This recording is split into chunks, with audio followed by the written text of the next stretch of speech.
আসসালামু আলাইকুম। Hello everyone, সবাই কেমন আছেন? আশা করি ভালো আছেন। তো আজকের ব্লগটা এখান থেকেই শুরু করে দিচ্ছি। আমি আজকে ঝটপট 10 মিনিটস এর ভেতরে নাগেট কিভাবে বানাই এটা আপনাদের সাথে শেয়ার করব এবং সেই সাথে পেঁয়াজও ভাজবো।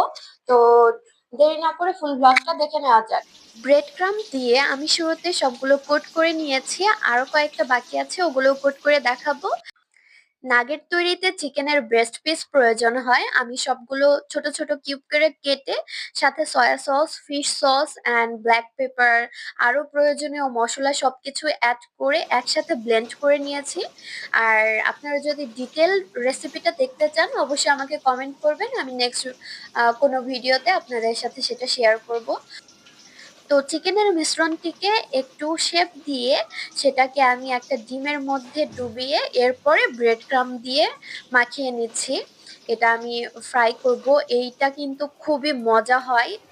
এখানে দেখতে যেরকমই হোক আমি খুব দ্রুততার সহিত, মানে হচ্ছে জাস্ট 10 মিনিটসও হবে না মনে হয়, ঝটপট আমি এটা তৈরি করেছি।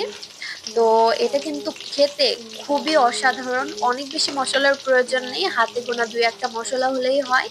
তো এটা রেস্টুরেন্টের চেয়েও অনেক বেশি টেস্টি হয়।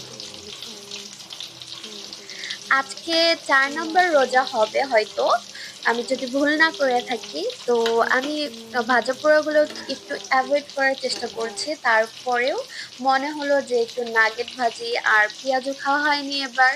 তো ভাবলাম যে পেঁয়াজু খাই, বাহির থেকে কিনে খেয়েছিলাম বাট হচ্ছে ওইভাবে টেস্টি ছিল না। তো ভাবলাম যে এখন স্ন্যাক্স আইটেম গুলো করে খাই।